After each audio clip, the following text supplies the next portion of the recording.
I'm so much sad about what had happened.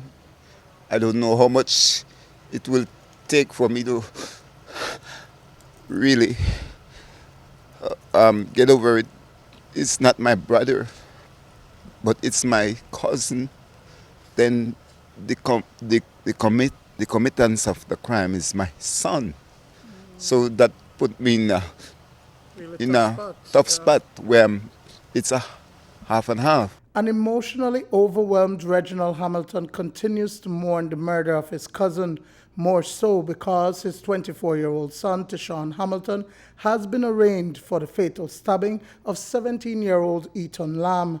This morning, Tishaun, who has been in police custody since Sunday, was brought to court in a prison van and was read a single charge of murder before Magistrate Carlin Mendoza. No bail could be granted, and Hamilton, a resident of Pelican Street, was remanded to the Belize Central Prison until May 2, 2017, which is the date set for disclosure to him in the murder case. Reginald says he wasn't at home at the time of the incident. I came back to my shackle, to my I'm surprised that he had took his own cousin's life. It hurts me so much because the cousin life that he took is one that I see grown.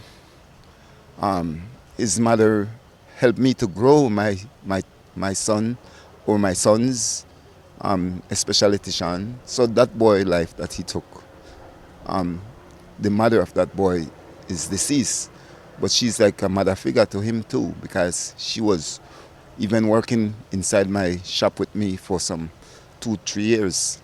She had been good to me. I've been good to my whole family. I don't really understand what is really happening. The cousins who grew up like brothers lived next door to each other on Pelican Street Extension. So what could have triggered the attack on Lamb? It just shocking. We just feel that our close family member, man, you know, as somebody we always they wrong, they in the yard on a daily basis. Somebody could talk to me because of like first cousin. But we never think such thing like this may happen, man. But it does hurt, man. It does hurt, man. Nobody don't know how you feel till you knock on the door, right? What you do, you mean, though, man. Because he stopped the guy and he still chase her down, man. You know? That's something really, actually, I really can't hope it, man, because that means that's something we really want to do, man. Because I was here, man. From the evening I was here. That guy Tishaun Hamilton, my cousin, first cousin, man, he come 2 times and asked me, Jason, what part my brother Eaton there? And I tell the man, well, that only me one about my family. Nobody else not there. You know? And the man gone pan that. Within 20 minutes, 30 minutes span, the man come right back and ask the same question. I told the man, family, what going on? Tell me what happened, man. Because then, Eaton not there, I could give the man a lean number, the man could text him, man. The man tell me, yeah, right, family. I don't see the need for him to have wanted anything or what was the situation that triggered the incident. I suppose he must have been abrogated in some way or the other. I know he's school going.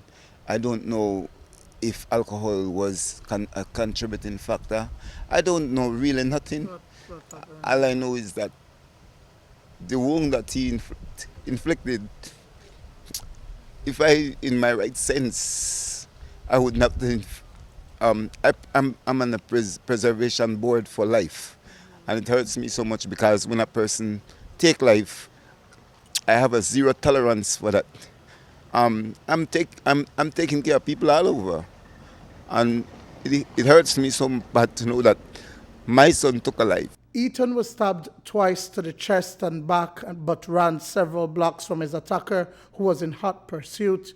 He made his way to a police checkpoint on Antelope Street Extension, where the suspect was detained by police, and Eaton was rushed to the KHMH. Police were on patrol on Antelope Street Extension, where they saw Lamb running from 24-year-old Tishaun Hamilton. He was in direct pursuit with a knife in his hand. Police managed to disarm Hamilton. He was then detained, and Lamb was transported to the KHMH for treatment. Unfortunately, about 20 minutes later, he succumbed to his injury. We know that Hamilton is detained and should be charged for this murder. The Hamiltons are grief-stricken, and while they mourn the untimely death of a close relative, they also have to accept the fact that the crime was committed by one of their own. According to Reginald, he was able to speak with his son Tishaun, who is remorseful but will still have to accept his fate. He need to be dealt with by the law, and I have a zero tolerance, like I said. The judicial system is there. I am hopeful of no retaliation. I'm hopeful that people that have close connection to Eaton, I love him. He at a younger age, he used to eat with me in my shop on Raccoon. I've never get the opportunity to lose a child, and I don't know how it feels to lose a child, but certainly it must have been worse than how I am feeling if I lose a cousin and the person that committed the crime of that last cousin is my son. He said, "Dad, I'm sorry. I didn't mean it. I didn't mean to kill him." He said, "I didn't mean it, Dad."